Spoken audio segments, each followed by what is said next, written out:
Last time we talked about Manga Video, the company that, for a short time, made anime mainstream in the UK by emphasizing its gory, sexy, edgy side. For a while, that worked, and things got crazy. Lawrence Guinness was there from the beginning, eventually becoming the head of the UK office. Here is what he experienced.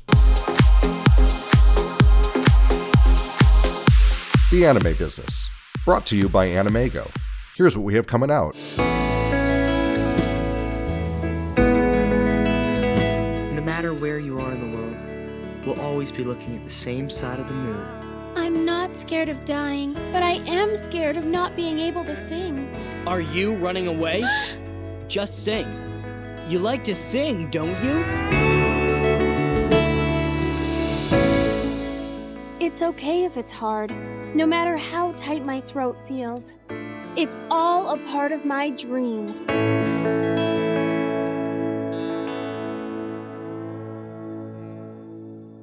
Buy it today at MediaOCD.com for an exclusive slipcover, or from other anime retailers. English and Japanese captions are courtesy of the Kleckner Foundation. Thank you.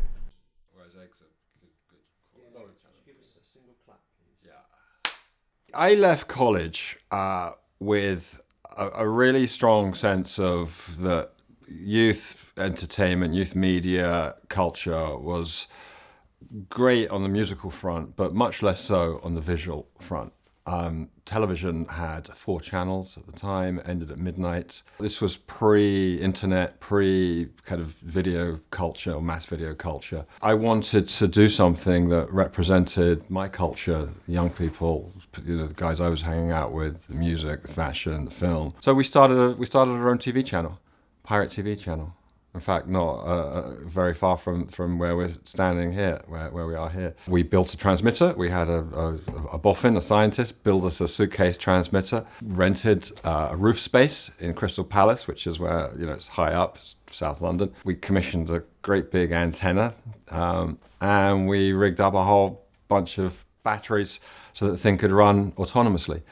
Because we didn't want to be there when it got busted, because there was something like a life imprisonment tariff associated with hacking or pirate television broadcasting, illegal broadcasting. That's insane. And that's what we did. So I spent the best part of a year running around with early video technology. Now your iPhone is like 1,000 times more better quality than the stuff we were filming with, and it was all editing on the old U-matic tapes. And this is what, mid-80s? Late 80s, 88. So this is a chronology. So 88, that's what I was doing, and we got about 6 months worth of programming out of this. What sort of stuff was it? Network 21. It's really interesting because I was thinking about that on the way here. Some of it was quite extreme. We were working with people. We were covering events like Einstürzende Neubauten, which is a German industrial music group. Diamond de Galas. We were working with guys in America, Survival Research Laboratories, Mark Pauline. It was really edgy, kind of underground, left field culture, fashion, music. We were doing interviews. We were doing scratch video. We were doing real progenitors of that type of what would now be termed kind of video art, but this was programming. Wow! And so it was really out there, out there. Is any of it archived anywhere? Yeah, a little bit. There's some on YouTube. I did that for nearly a year. I was working at a commercial production company, and then we couldn't. It was really hard to run a channel and work and get the money and everything. So all my money was going into that. Anyway, we did what we did. We had a front page on media. There were who are the guys behind this. There was a lot of heat on it. So we shut that down. I was really happy with what I did. I moved to New York. I wanted to become a photographer. Didn't work out. While I was there, I had a vision of crossing the world's highest road on a motorbike in India that was being built at the time. It was literally being built at the time. There were legions of Tibetans chipping rocks with little hammers to build this military road, which is now a 2-lane highway between a place called Manali and Leh in Kashmir, the Kashmir province. And I read about this in National Geographic when I was in New York, and I thought, I'm going to go back to London. I'm going to get some money together and go to India, and I'm going to buy a motorbike and cross this road, which I did.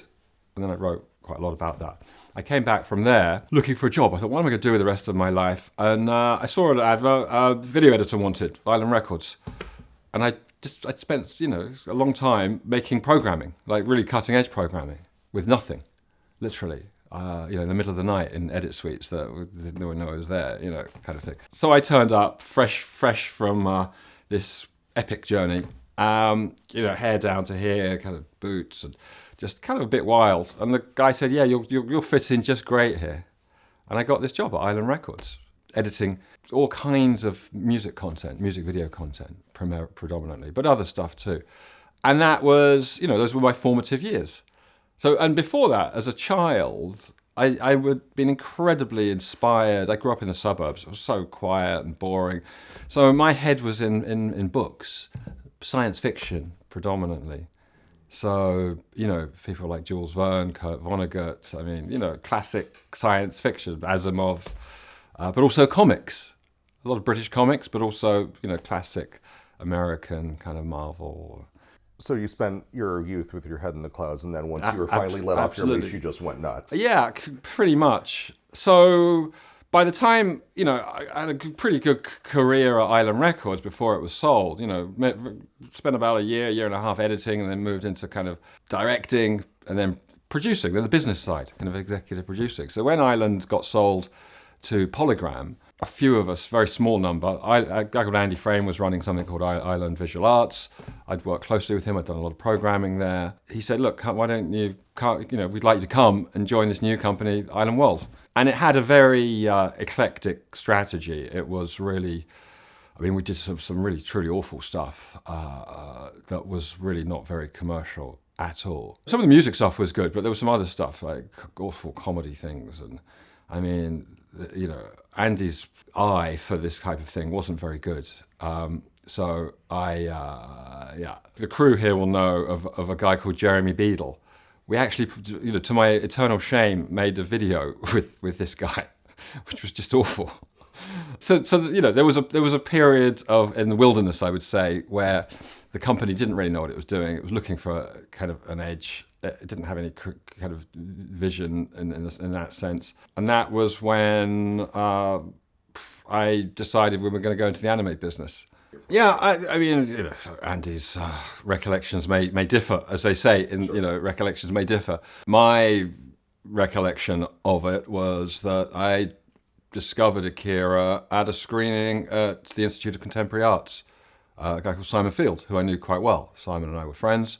He said, look, you've got to come and see this film. This is great.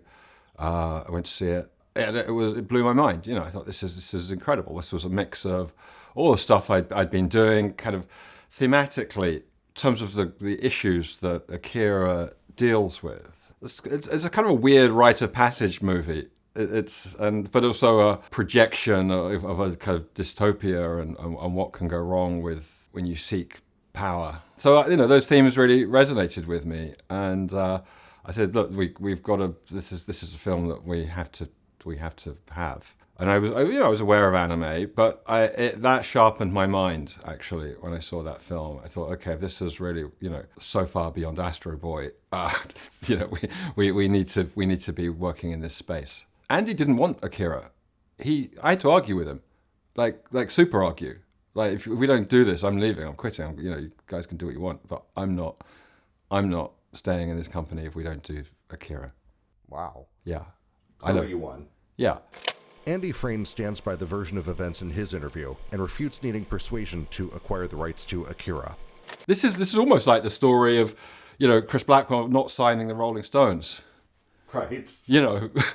Almost got away. Yeah. This one didn't. Absolutely. And not only did it not get away, we built a whole company around it. And that was the defining period of Island World Communications in terms of film output, essentially. So we negotiated rights, we did a deal.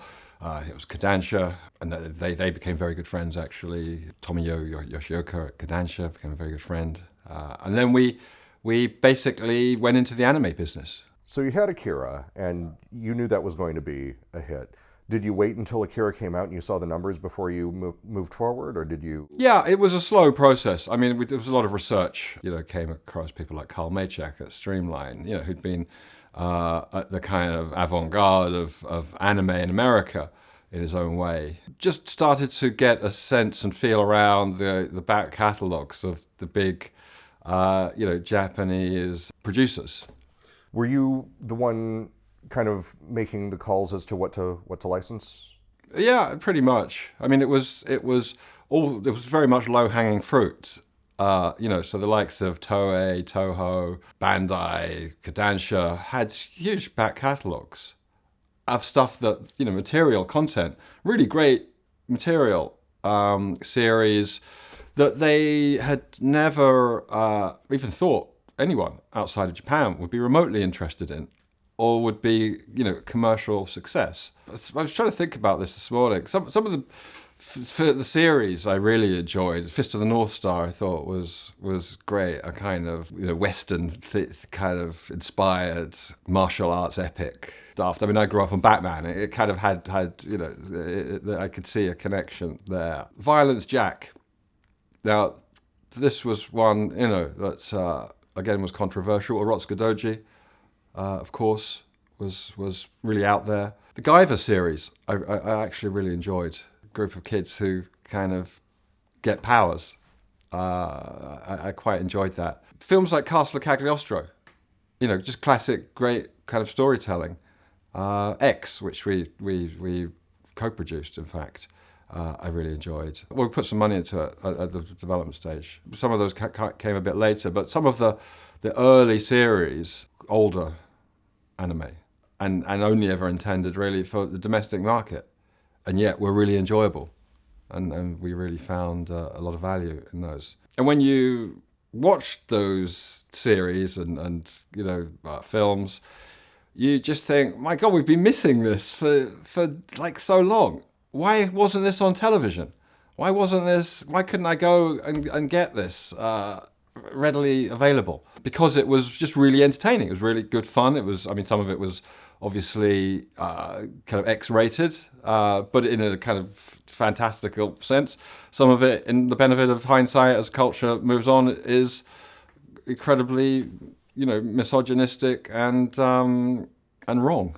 But, these are of their time and of a culture and done in the spirit of innocence. I mean, it's always, I think, difficult to judge culture retrospectively because, things move on. So you have to look at it in the context of its time. And at the time, these were incredibly exciting pieces of entertainment and filmic creativity. I don't think anyone had seen anything like that. And many of the themes that anime deals with, I mean, it's moved on a lot. I think resonated with young people at the time. The early 90s, we'd come out of quite deep recession. We'd had the whole kind of, the late 70s punk and, musically of kind of indie bands and grunge. And, there was still a lot of energy. And I think many of the themes in anime, some of the best themes, deal with, reconstruction, with reinvention, with kind of recreation. And that, I think, resonated a lot with people and still does, actually, especially with a lot of the kids I work with. I mean, I run a charity now helping disadvantaged children, marginalized children who come from very, very low-income families where often things can look quite bleak. And I think anime offers you a kind of a vision of, it's a good anime, can offer you a vision of empowerment and the way things could be. Right. It's very forward-looking. Building a life for yourself. Correct. Yeah. So I think those themes resonate, and the extension of power and projection of power. It's the psychoanalysis of anime is one of the things that really fascinates me. You had to kind of stretch a little bit to relate to them, and you learned every time you watched something that was only ever intended for a Japanese audience. You learned something about Japanese culture, about the way they kind of see the world, about the way they relate to each other, about some of the themes that are important to them. And that was also what was so fascinating. You could, even in some of seemingly the most inane storylines, you could find something of meaning. And that's, I I think what was just such a joy and a pleasure to discover. And I always used to say, and still do, animation is a medium, and you can tell stories of any kind, of any, from documentary to complete, magical realism, to fantasy, to role play, to any kind of story. Love story, all the classic themes can be told. It's just a medium. So, as a medium, it offered something that was quite rare at the time, not so rare now. The fantasy, imagination could be fully realized in a way that CGI is only just now becoming accessible to everyone. I mean, it's still very expensive. It's still very time-consuming. It still takes a lot of people. But with some of the AI stuff now that we're beginning to see, you're getting close to potential anime has been offering for decades now. So that was, I think, one of the really interesting facets of anime. It just opened people's minds. We made a decision that it would be much more expedient to release dubbed videos, make it much more accessible to a much bigger audience than subtitles.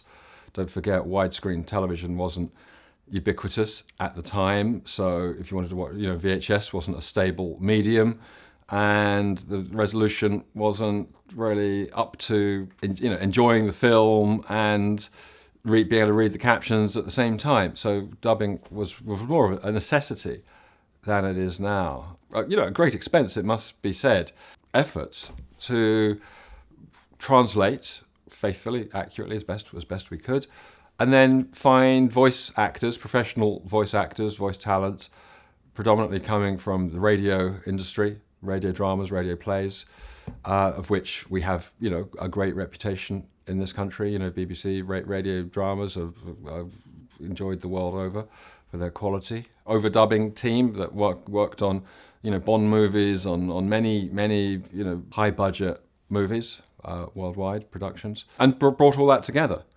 And we learned as we went along. I think the choice of American actors, some were genuinely American, some were British, putting on American accents. We wanted to as accessible and as wide an audience as possible. And I think being enjoyed in America to a mainstream audience necessitated having to dub in that way. I mean, I think the way we did this wasn't intentional. I think certainly not the titles that I worked on a lot. I mean, we were keenly aware that some of the most popular titles were outside of the certification. We have this British Board of Film censorship here. Well, it's actually called British Board of Film Classification. At one point, my sole purpose in life was to try and annoy them as much as possible. Because I had that rebellious streak. I wanted people to I'm a kind of opposed to censorship, and people should be able to make their own decisions about what they find entertaining or not to some degree. Of course, children should always be protected. For commercial products, things you're able to go out and buy, you have to make a conscious choice. It's your decision. So we wanted to stay as true as possible, out of respect for the the artists, for the directors, for the writers, offer as wide an audience as possible an authentic experience. Sometimes I think the job of translating the scripts into English was quite a tough job. My Japanese wasn't of the skill or the level anywhere near that in order to have any opinion whatsoever on what constitutes a kind of faithful translation. And we were working at scale as well. You have to remember, we put out, over a 5-6 year period, we have 2-3 releases a month. That's an awful lot of scripts to read word by word and compare with the original and have, kind of philosophical debates about whether actually what does this mean. I mean, a lot of anime, as we've already discussed, can be quite obtuse, culturally representational, and if you don't know what it's representing, you're on a whole another level of difficulty in a sense of what does this mean? What's inspired this? So you could see that. I think the question should be is how come you didn't get it more wrong, much more, because it was a minefield. Oh yeah, absolutely. In fact, there are some, I still prefer it's since been replaced by the Japanese, but I still prefer the manga video dub of Patlabor. Ah, okay, yeah, Patlabor's great, yeah. So much truer in terms of not necessarily the literal translation, but the tone of it and the just kind of the mood. Yeah, I worked on Patlabor. I know that one very well, and that was The second one especially. yeah, it's a great film. I mean, it's great content, and I think that sometimes the actors really start to get into it. I mean, you hope they always get into it, but sometimes they really get into the characters, and it's a testament both to the script, the premise, and the quality of the animation, the storytelling. So for films that are, slightly more superficial, or the characters don't develop as well, it's harder. But for Patlabor, there's superb storytelling, and the characters are very vibrant, and that really helped. Some of the monologues are just beautiful. Yeah. Worldwide dubs are kind of notorious for... God damn it! Where the hell is Jack? Fucking chicken shit! Fucking shit! Fucking shit! Fantastic, yeah. Well, I don't think it was intentional. I think we were interpreting. When you see colloquial, lisms, language, the way people speak in real life versus what's portrayed on a screen, I think you have to interpret that. And we were very much a street culture. That was my background. That was what I was interested in. That was what I was living. And you want to reflect your interpretation. That's all it ever is. Just an interpretation of what is drama, what a character says. What happens when you have professional writers who have an eye for realism and grit meet anime. And that's what happens. And that's what came out of it. I was very happy with that. I think that was, if you're a 13-year-old kid in your bedroom and your VHS and that comes up, you think, "Way, yeah, let's go for it." Cyber City was one of my favourite. Oh yeah, that was great. Yeah, yeah. The way that you guys put the swearing into it, gave him this edgy attitude, just made it seem more real. Yeah. It felt like real characters. Yeah. We rewrote all the music. And Guyver, we worked with. So, yeah, that was Gavin Rossdale and Bush. Yeah. I actually didn't even know you guys restored Guyver. Yeah. The opening theme tune and the score I commissioned Gavin Rossdale of Bush, and Nigel Pulsford, and the whole band worked on Guyver. Oh my God! Yeah, which was part of my attempt to synthesize culture, to bring worlds together, because that's where my vision for manga entertainment as a company was, that we would act as the kind of fulcrum between East and West. We would start to synthesize. Yeah, Cobra. I think that was Yellow. Yes. Yeah, that was Andy's idea. I mean, Yellow, wasn't quite my thing, but some of the drum and bass stuff we did on some of the titles, and the stuff we did, with Bush was much more exciting to me. And I think we were trying stuff out, experimenting. It's like we had the luxury of being able to do that, albeit in a small way. But I think any company in the media space, any company anyway, you need to innovate, you need to experiment, you need to see what works, you need to try things.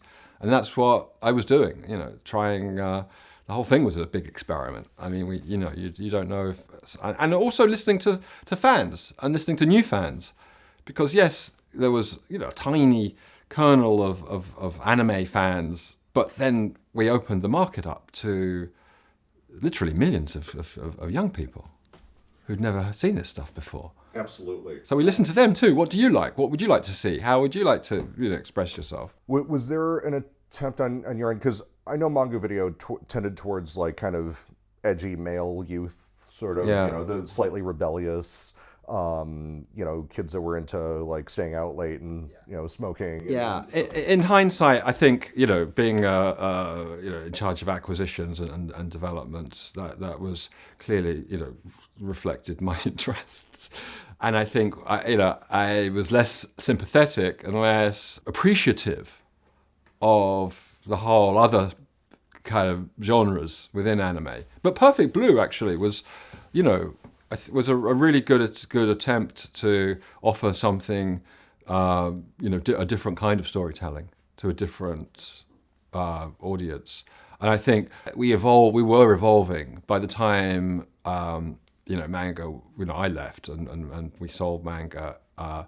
It was certainly becoming more aware of, the work of Studio Ghibli, for instance, and some of those, beautiful, sensitive fantasy type titles. And I think there's a very, very, perhaps an even bigger market for those if you could understand that and unlock that. And I certainly would have been interested in pursuing that as another strand. And that was the wonderful thing about anime. Yeah, Ghost in the Shell was brilliant. I mean, I've had a very close relationship with Studio IG, with Mitsuhisa Ishikawa. He came to my wedding. He flew from Japan with his wife and children to come to my wedding in Ireland. This is the kind of man that founded and led Studio IG and had a vision that I shared and that we shared. And I think Ghost in the Shell was an opportunity for the company to start moving into co-production and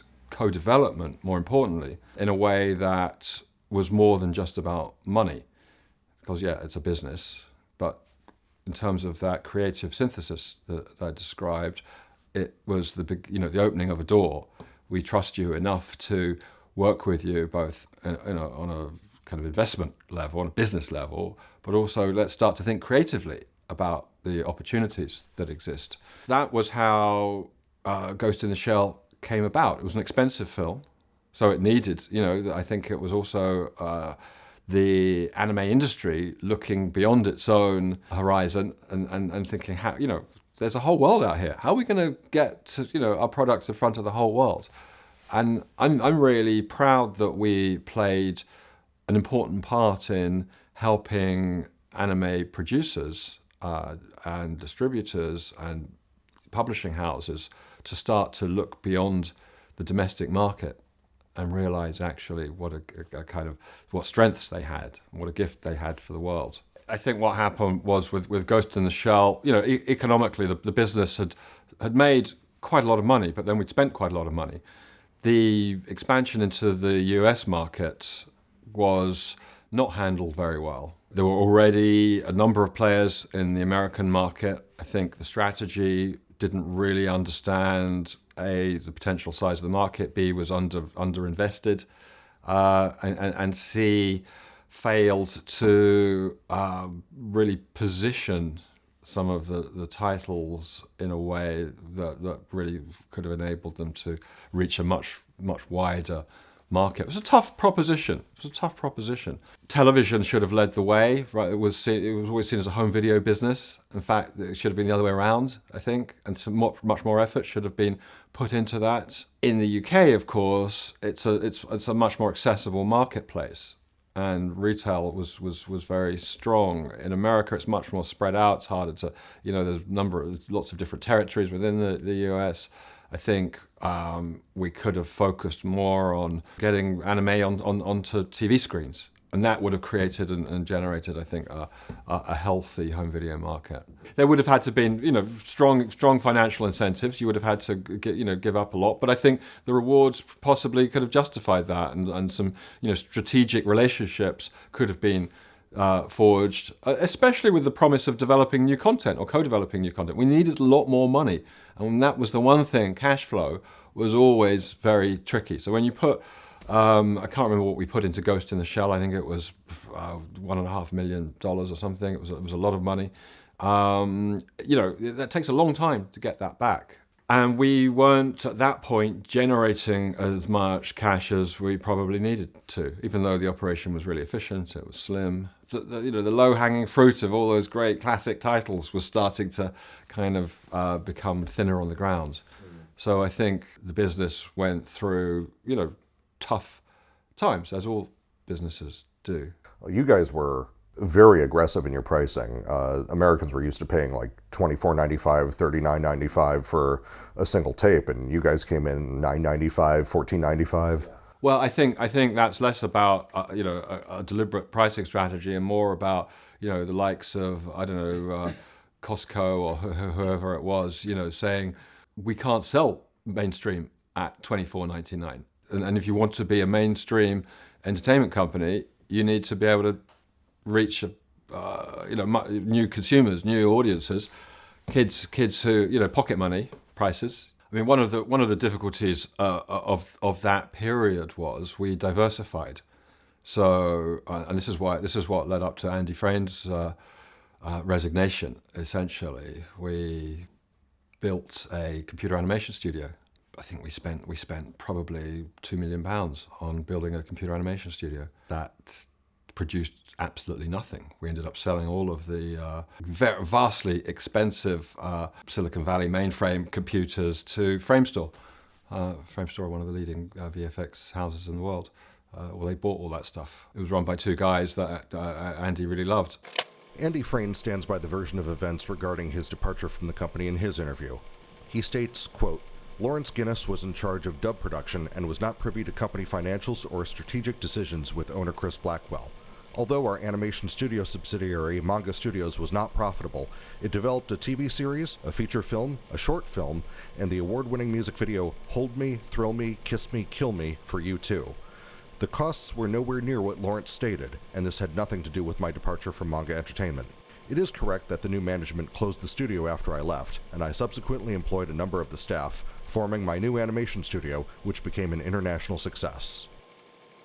So we had to recover, and that the American market was taking off, it was developing, and they worked really hard to popularize and engage people in America with what we were doing. I think the London office became almost extraneous. I think manga had peaked to some degree. The home video market had become saturated. I think television was starting to take off. I think there were a lot of reasons why retail was changing. The consistency of titles had dropped. We started a youth cult revolution. Retailers were really excited by that. You can't really sustain that. Things move on, things change. What was once, revolutionary now becomes mainstream. I mean, anime's mainstream now. Actually, it's an accepted part of. I talked to 10-year-olds, 11-year-old kids. I was with a group a few days ago, and they're all telling me their favorite anime titles. That could never have happened. 30 years ago when we started. Never, ever in a million years. We peaked. We were a vanguard movement. We came out with the very best. We galvanized the market. We had a vision for the future. Then you become mainstream, and then other players take over. It becomes a much bigger business. Not least the Japanese themselves. The producers, the developers, the content owners, copyright owners, started to think, well, hang on a minute. Do we need intermediaries in this business? Can we just go direct to market? Can we, can we do that ourselves? And of course, that's what happened. So I think that the economics of it became not viable in that sense to run, have a big London office or a London office. Where it would have succeeded would have been had it been a creative hub. Continued my vision, which was co-production and co-development. I think creatively, we would have been in a very strong position. My vision was all about synthesizing anime with the best of Western culture, or certainly some of the interesting things on Western culture. The project I was proudest of, an OAV series that I conceived and pitched to Wu-Tang Clan, got very far down the line with a production agreement with them that they'd signed off.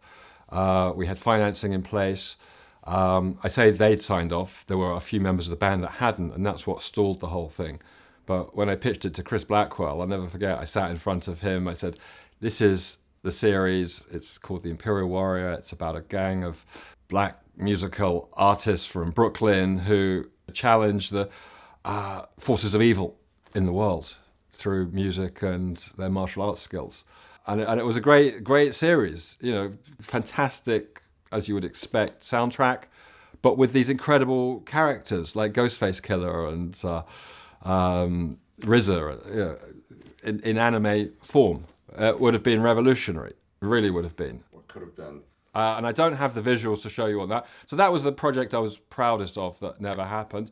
Another project we had in development, which is completely the other end of the spectrum, but would have generated the money to make projects like the one I've just described come to life, was, see if you recognize these guys. Spice Girls. And we were in very advanced talks with their management.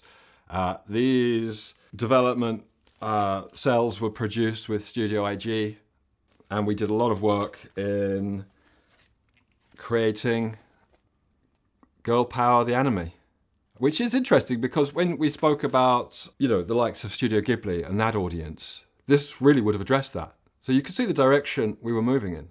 Not quite a one-to-one with Miyazaki, but it definitely... It's not quite, but this is what, if you're a 12-year-old girl in 1987, I think you might have gone to the cinema to see this.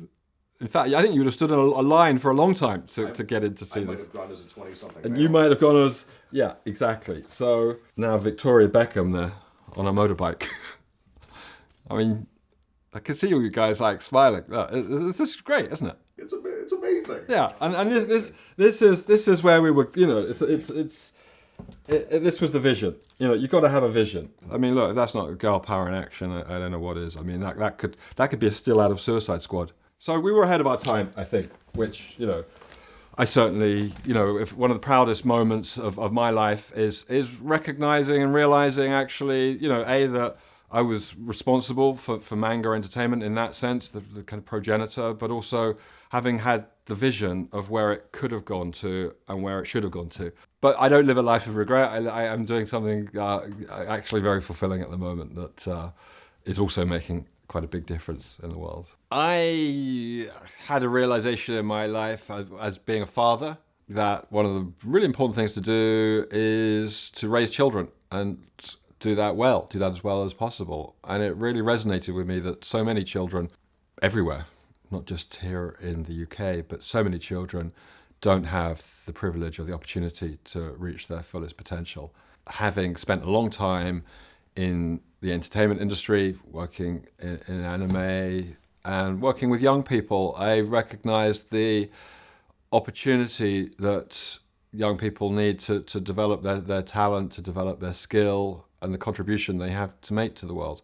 And I decided that, I'd done the whole entertainment thing, I'd done the anime industry, I'd done, achieved a great deal, and did more after that too, in the different fields of entertainment and documentary.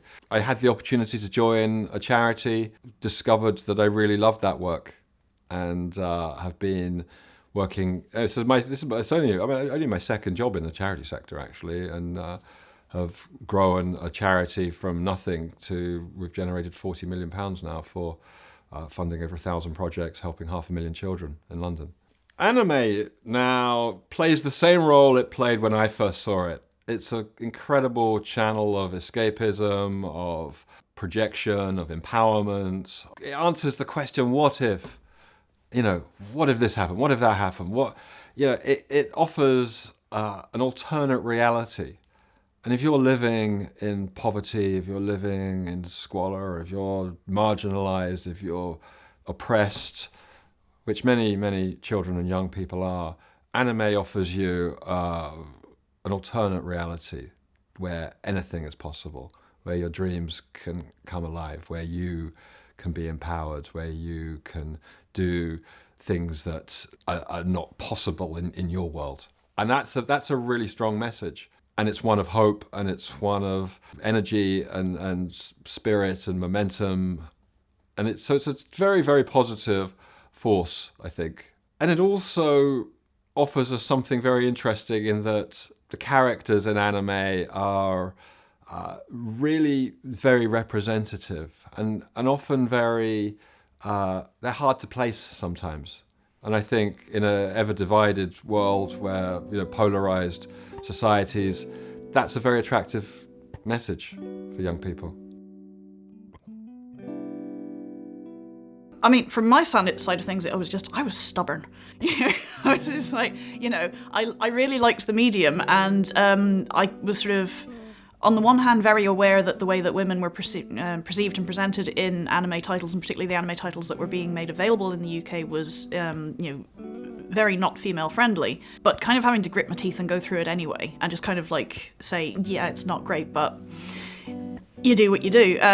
It wasn't until I, in the mid-90s, by chance, discovered the existence of an all-female fan club for anime fans, that I was able to actually really reach out and make contact with other female anime fans who had contacts who could get them nicer stuff. And then you could also share within the group. There was a sort of tape trading thing that went on. People would also copy like CDs for you. All of this stuff that I'd never heard of before, all the stuff I didn't know, and it opened up this whole new world to me. The group, which was called Anime Babes, was set up partly to kind of provide an environment where female anime fans could make contact with each other and find each other.